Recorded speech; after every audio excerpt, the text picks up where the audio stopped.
발빠른 경제발전소. 경제발전소 박연미입니다에서는 여러분의 소중한 의견을 받고 있습니다. 짧은 문자 50원, 긴 문자, 사진 문자 100원, 샵 0951 또는 TBS 앱을 통해 받습니다.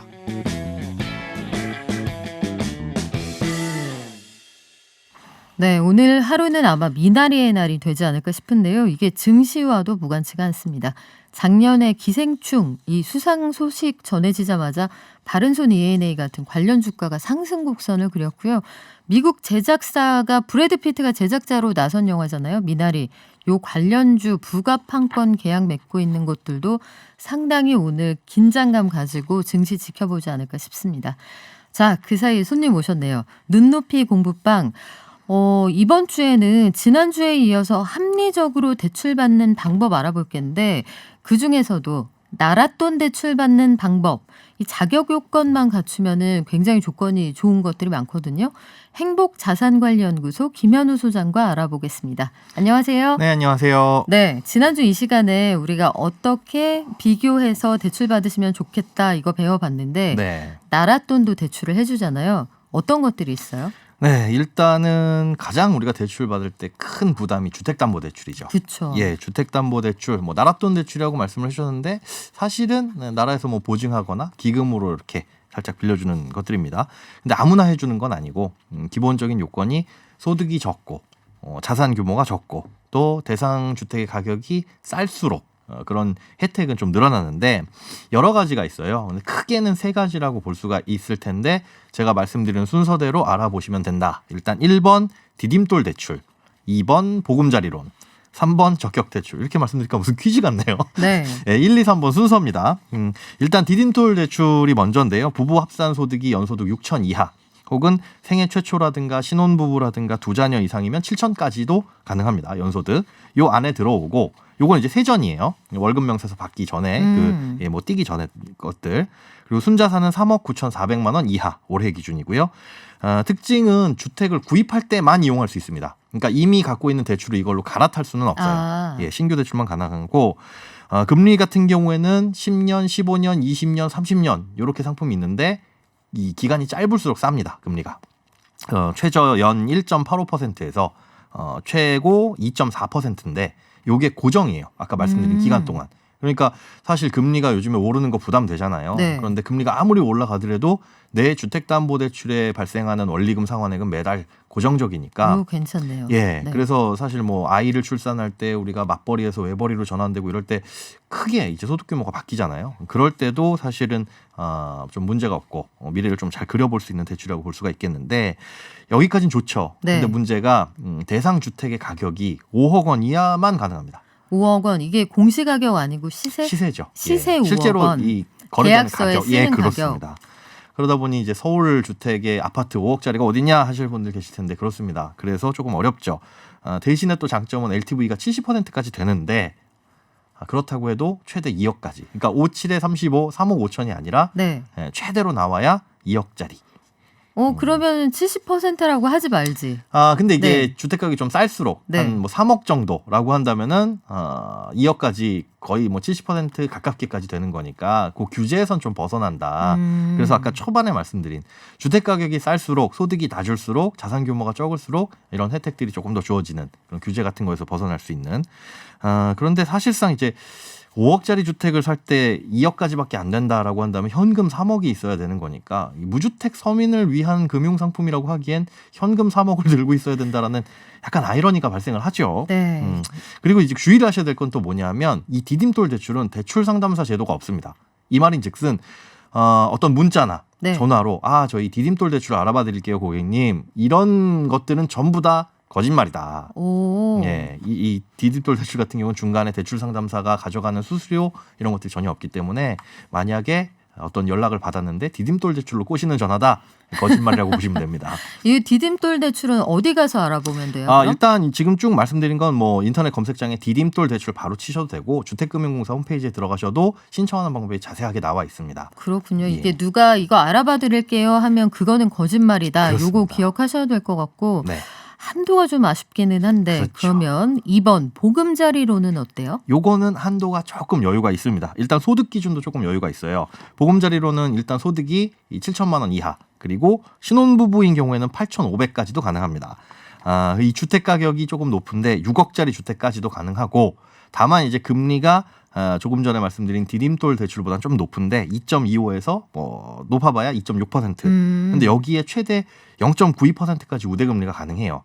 그러니까 뭐 자녀가 많다거나 신혼부부라거나 뭐 이런 등등의 여러 가지 우대 조건들이 있는데 최대 중복되는 우대 조건들을 다 합치게 되면 0.9%포인트까지 가능하다라는 거. 마찬가지로 10년에서 30년 고정금리입니다. 그러니까 그 부분이 가장 좋은 거고, 한도도 이제 최대 70%까지 나오는데 조정 지역도 실수요자는 70%까지 가능합니다. 오. 그러니까 실수요자의 개념이 그럼 뭐냐가 네. 중요한데, 무주택자여야 되고요. 당연히 소득은 7천만 원 이하여야 되고 주택 가격이 5억 원 이하인 경우라고도 걸립니다. 아, 그렇군요. 요거 한도는 네. 정해진 지 굉장히 오래됐기 때문에 이 현실을 좀 반영해서 좀 올라갔으면 좋겠어요. 개인적인 바람은. 이 또 여기서 아파트가 아니라고 한다면 이 LTV가 5%포인트가 차감됩니다. 아, 일반 주택을 거래할 그렇죠. 경우에는 네네. 70%가 아니라 65%까지만 된다는 거. 또 금액은 아까는 디딤돌 대출은 2억까지만 됐지만 요건 3억 원까지 되고요. 또 미성년 자녀가 3명인 경우에는 4억 원까지 된다. 자녀가 많을수록 LTV나 RTV에 따른 뭐 한도가 조금 더 늘어날 수 있다라는 장점은 있는데, 아무래도 뭐 디딤돌 대출보다는 여유가 있다고 할 수는 있겠지만 지금 또 이것도 주택 가격 고려하면 조금 아쉬운 부분이 없지 않아 있는 거죠. 그래요. 이게 지방에서는 사정이 좀 달라요 하는 지역도 계시겠지만 네. 전체적으로 보면은 그 집값 상승세가 약간 반영이 덜 됐다 이런 느낌은 있는데, 맞습니다. 만약에 디딤돌 보금자리 둘 다 나는 해당이 안 된다 네. 하는 분들은 3번 적격 대출을 관심을 가지실 것 같은데 요건 뭡니까? 네, 적격 대출, 뭔가 이제 적합해야 되는 대출인 것 같잖아요. 뭔가 이름이 굉장히 엄중하고 진지하네요. 네. 이것도 좋은 대출이긴 한데 30년 고정금리긴 해요. 그런데 일단 결론부터 말씀드리면 이거 분기마다 한도를 둡니다. 근데 한도가 다 소진됐어요. 2분기 한도가. 아, 그래 벌써요? 예, 이게 초반에 한도가 소진됐고 거의 이제 분기가 시작할 때쯤 소진되기 때문에 주택을 딱 우리가 맞춰서 사기는 어렵지만, 분기가 시작할 때쯤 주택 구매를 하신다는 분이면 요 적격 대출부터 알아보시는 게 좋습니다. 그렇군요. 일단 주택 가격이 9억 원 이하면은 다 가능해요. 그리고 소득 제한도 없습니다. 최대 5억 원까지 대출도 가능하고 장기 고정금리지만 LTV나 DTI는 일반적인 규제를 그대로 적용받습니다. 네. 은행별로 그런데 금리가 상이해요. 자율적으로 맡겨놓고 나라 돈을 조금 보태줄 테니까 이걸로 대출해 주세요. 그러나 은행에서 창구에서 적용하는 금리는 자율. 이러다 보니 은행마다 최저 2.9%에서 최고 4.25%까지 정말 다양합니다. 이 범위가 너무 넓은 너무 거 아니에요? 넓죠. 그러니까 4% 이상 받는 데는 왜 그런 거죠? 글쎄요. 장사를 잘하는 거죠. 은행 입장에서는. 네. 그래서 이거는 똑같은 상품인데 사실 네. 은행 입장에서 리스크는 똑같거든요.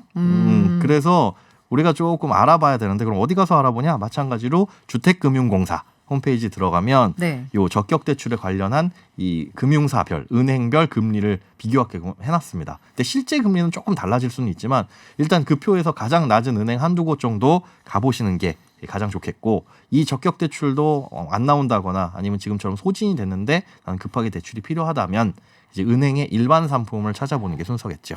그렇군요. 이게 금리 차이가 1%포인트 이상 나버리니까 요거는 잘 알아보셔야겠어요. 그렇습니다. 신용하고 상관없잖아요. 이게 신용하고는 뭐 담보대출이니까. 가부 여부 정도만 가능한 거고, 갈리는 거고 네. 거의 다 가능하다라고 보시면 됩니다. 저희가 질문 하나 소화를 하고 갈게요. 네. 6379님 지금 개인 택시합니다. 네. 카드론 대출을 쓰고 계시군요. 이게 굉장히 금리가 높은데 요걸 저금리나 그 다른 대출로 갈아탈 수 있는 방법 물어보셨어요. 네, 이제 뒤에서 알려드리기는 할 텐데요. 일단 우리 이 개인 택시분들뿐만이 아니라 개인 사업자라든가 자영업자분들, 프리랜서분들 대출이 사실은 굉장히 어렵잖아요.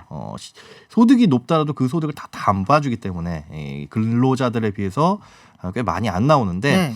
카드론 대출을 받게 되셨으면 이 신용 등급, 신용 점수가 많이 떨어져 있을 가능성이 높아요. 그래서 대출이 조금 제한적이긴 하겠지만 이게 개인마다 따라 다르죠.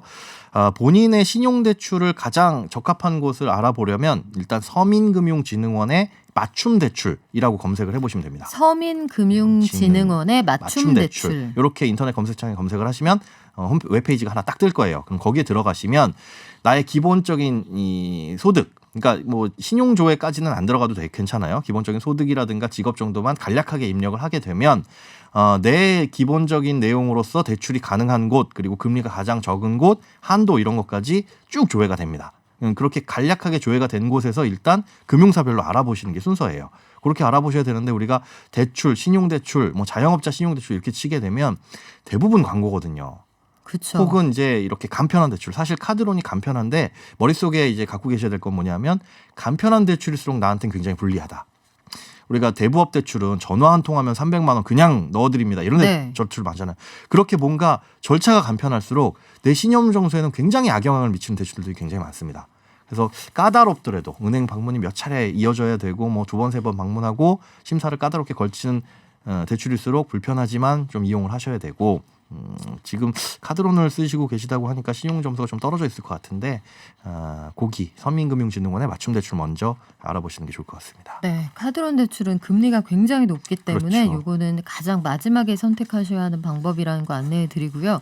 우리가 1, 2, 3번 다 알아봤어요. 네. 그 디딤돌 보금자리 적격 난 네. 다 안 된다. 그러면 일반 주택담보대출 해야 되잖아요. 네, 그렇죠. 그러면 이때는 반드시 대출 쇼핑을 해라 이런 얘기를 해주셨어요. 네, 지난주에 말씀드렸죠. 네, 대출 요거 쇼핑을 다시 하는데 한번 복습 좀. 네. 네. 대출 쇼핑을 하되 은행을 발품 팔아서 돌아다니지 마시고 그냥 간단한 손품만 팔면 됩니다. 인터넷 검색창이나 아니면 우리 어플리케이션 까는 그 스토어 있잖아요. 앱스토어나 이런 데 들어가셔가지고 담보대출 비교, 주택담보대출 비교 이렇게 검색을 하시면 한두 개 업체 정도가 검색이 될 거예요. 그럼 그 어플을 설치하거나 웹페이지에 들어가셔서 전화를 해보시면 제일 간단합니다. 그냥 전화해서 제가 무슨 동 무슨 아파트 담보대출을 받으려고 하는데 소득은 대략 얼마 정도 됩니다. 여기 금리 제일 싸게 나오는 곳 알려주세요. 요 정도만 얘기하시면 가장 낮은 은행을 알려드려요. 그리고 실제로 진행을 하려면 그 은행 가서 알아보셔라 하고 끝입니다.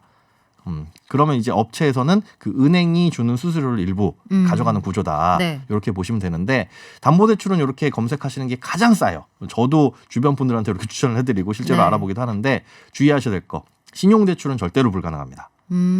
담보대출은 이런 업체가 이윤을 가져갈 수 있는 게 네. 규모가 커요. 몇 억씩 하잖아요. 그러다 보니까 은행에서 0.1% 수수료만 나눠주더라도 그래도 이제 가게가 운영이 됩니다. 그런데 신용대출은 우리가 해봐야 뭐 몇백만 원 수준 아니면 1,000만 원 정도 이 정도라서 그 수수료 가지고는 업체가 운영이 안 되거든요. 그러다 보니까 신용대출을 비교해 준다는 업체는 대부분 본인들의 상품을 판매를 하거나 아니면 고금리 상품들을 연결해 주는 브로커인 경우가 많습니다. 그래서 신용대출은 불편하시더라도 쇼핑은 직접 하셔라. 주거래은행 먼저 네. 그다음에 아까 서민금융진흥원 그쪽에서 맞춤 대출을 검색하시는 게 순서입니다. 네, 대출 받으실 때도 역지사지 하시면 됩니다. 나라면 이걸 굳이 알아봐 줄 것 같은가.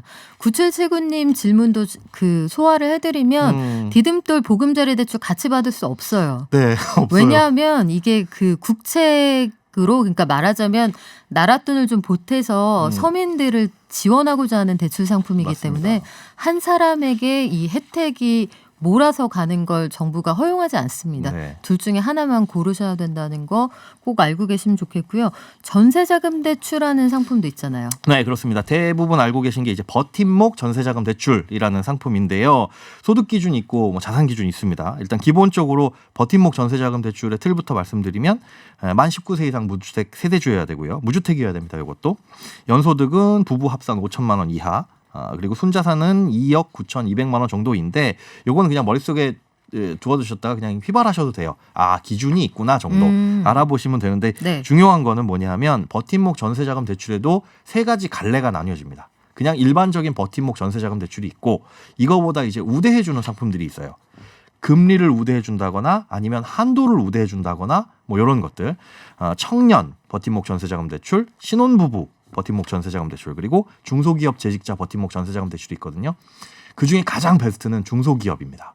중소기업에 근무하시는 분들에게 해주는 버팀목 전세자금 대출이 한도도 넉넉하고 금리도 가장 싸고요. 그러니까 중소기업에 들어가시는 분들에게 어떤 혜택을 드리는 네. 이런 대출인데 이것도 마찬가지로 버팀목 전세자금 대출 검색하셔가지고 들어가시면 각 조건별로 다양하게 안내를 해드리고 세부적으로 안내를 해드리고 있어요. 이거 꼼꼼하게 살펴보시고 나한테 어떤 게 가장 적합한지 이렇게 알아보시되 이게 대출 받는 순서가 조금 복잡합니다. 요것만 팁을 하나 드릴게요. 네. 전세를 난 저기 주택에 들어가고 싶어. 저기 한 아파트 1동 105호에 들어가고 싶은데 덜컥 계약서부터 쓰고 네. 가시면 안 될 수가 있습니다. 아. 혹은 뭐 단독주택이나 이런 것들 될 것 같았는데 안 되는 경우가 있어요. 순서가 어떻게 되냐면 일단 은행에 요 주택이 됩니까? 먼저 가조회 같은 비슷한 걸 해보셔야 돼요. 그래서 그 주택은 일단 주택으로서 가능합니다. 라고 한다면 절차가 임대차 계약서를 체결하고 5% 이상 내가 계약금을 물어야 되고 그다음에 전체 보증금의 뭐 70% 정도 한도로 대출을 받는 거예요. 요 순서를 미리 지키셔야 되는데 이 주택이 전세자금 대출이 나올지 안 나올지 사실을 모르고 그때마다 물어볼 수는 없잖아요, 은행에. 네. 그래서 이 부동산 중개업 하시는 복덕방 사장님이죠. 이분들한테 미리 말씀을 하세요. 저 버팀목 전세자금 대출이라는 이 대출을 받을 건데 그게 가능한 집부터 소개를 해주세요라고 한다면 대부분 분들이 압니다. 중개업 하시는 분들은. 그걸 모르신다면 경험이 굉장히 짧으신 분들이겠죠. 그게 가능한 주택들을 먼저 네. 소개해 줄 테니까 그렇게 하시는 게 조금이라도 좀 덜 번거로운 방법이 될 수가 있겠습니다. 네, 범위를 좁힌 다음에 들어가시면 좋겠고 그렇죠. 중소기업 다니시면 더 우대해 드린다는 거 요거 기억하시면 좋을 것 같은데 이게 참 크게 계획을 세워서 집 사고 전세자금 대출받고 이것도 있지만 살다 보면 무슨 일이 있을지 모르잖아요. 그렇죠, 그렇죠. 급전이 갑자기 필요할 수도 있는데 프리랜서, 자영업 하시는 분들은 소득이 명백히 잡혀 있어도 잘 안 꿔줍니다. 네. 이 급하다고 앞서 말씀하신 것처럼 제3금융권 가시면 큰일 날 수도 있는데 네. 어떤 순서대로 대출 알아보시면 좋을까요? 자, 일단은 하지 말으셔야 될 거 먼저 안내를 해드릴게요. 우리 카드 중에 카드론보다 더 안 좋은 게 현금 서비스입니다. 현금 서비스는 금리도 거의 20%에 육박할 뿐더러 신용 점수를 가장 급격하게 떨어뜨리는. 왜 그러냐면 신용카드의 현금 서비스는 말 그대로 내 통장에 잔고가 없더라도 카드만 넣고 비밀번호 4자리만 누르면 현금이 나오거든요. 네. 근데 대부분 이게 소액 대출이에요. 뭐 100만 원 이하 정도에. 근데 금리가 이 소액인데 20%를 육박한다? 이 신용평가 회사에서 봤을 때 이분 10만 원도 없어가지고 20%짜리 대출을 써? 큰돈 빌려드리면 안 되겠네라고 판단이 되는 불안하게 거죠. 보는군요. 그렇습니다. 은행도 그래요. 그래서 아마 경험 있으신 분들 계실 거예요. 현금 서비스 한 10만 원, 20만 원 받은 이력이 있는데 은행에 신용대출 받으러 갔더니 고객님 이거 현금 서비스 이력 있으셔서 이거 갚으시고 한 3개월 후에 오셔야 됩니다. 석 달이나 필요하군요. 길게는 그렇게 보고 네. 그렇게 갔을 때 또 신용카드 현금 서비스 썼다? 그럼 6개월 후에 오라거나 아니면 대출이 아예 거절이 돼요. 이게 돈이 급하신 분으로 보는 거죠. 그래서 신용카드 현금 서비스는 절대 받으시면 안 되고 혹시나 어쩔 수 없이 받는 상황, 진짜 어디 문상을 갔는데 현금도 하나도 없고 ATM기는 있는데 아는 사람도 없고 내가 뽑을 게 신용카드 이거밖에 없다. 그런 경우 있잖아요. 네. 그럴 때는 잠깐 뽑고 바로 다음날 갚으시는 게 가장 좋습니다. 잊지 마시고 갚으시고. 자, 이렇게 소액 대출 이런 것들은 가장 안 좋고 그다음에 대출 실제로 조금 목돈이 필요하다. 아까 말씀드린 서민금융진흥원의 맞춤 대출. 그리고 여기를 이용하실 때 좋은 점은 나한테 유리한 대출을 순서대로 쫙 알려주는 것도 있지만 거기를 통해서 대출을 받게 되면 금리가 조금 싼 대출이 많아요. 왜냐하면 우리가 직접 금융기관을 통해서 가거나 아니면 대출 상담사를 통하게 되면 네. 그분들의 마진이 있잖아요. 그렇죠. 그분들이 중간에서 수고해주는 비용이 있죠. 맞습니다. 그거를 서민금융진흥원이 수고를 해줬는데 서민금융진흥원은 그 돈을 안 받아요. 대신 이분들 대출금리 좀 깎아줘라 하는 거기 때문에 많게는 1%포인트 정도 차이가 날 수 있거든요. 그래서 똑같이 내가 A은행에 대출을 받는다라고 네. 하더라도 이 서민금융진흥원의 맞춤 대출을 통해서 받을 수 있으면 그렇게 받으시는 게 조금 더 유리한 혜택이 될 수가 있겠습니다. 그렇군요. 여러 가지 궁금증 굉장히 많이 보내주시고 계신데 네. 앞서 버팀목 대출 이거는 아마 해결이 되셨을 거예요. 그리고 질문들 많이 올려주셨는데요. 다시 듣기를 반드시 하겠다 이런 분들 많아요. 다시 듣기는 홈페이지 다시 듣기로 가시거나 팟빵에서 제 이름 박연미 치셔도 되고 경제발전소 치시면 팟빵으로 바로 다시 보실 수 있습니다. 대략 한 점심시간 지나면 거의 올라와 있으니까요. 유튜브로 검색하셔도 보실 수 있다는 점 말씀드리고요. 이 대출 관련해서 팁 드릴 게 너무너무 많은데 우리 나머지 보따리는 다음 주에 풀어볼까요? 네, 알겠습니다. 네, 지금까지 항상 서민들의 대출을 어떻게 하면 1%포인트라도 금리를 낮춰줄까 고민하는 이 서민금융전도사 김현우 행복자산관리연구소장이었습니다. 고맙습니다. 네, 고맙습니다.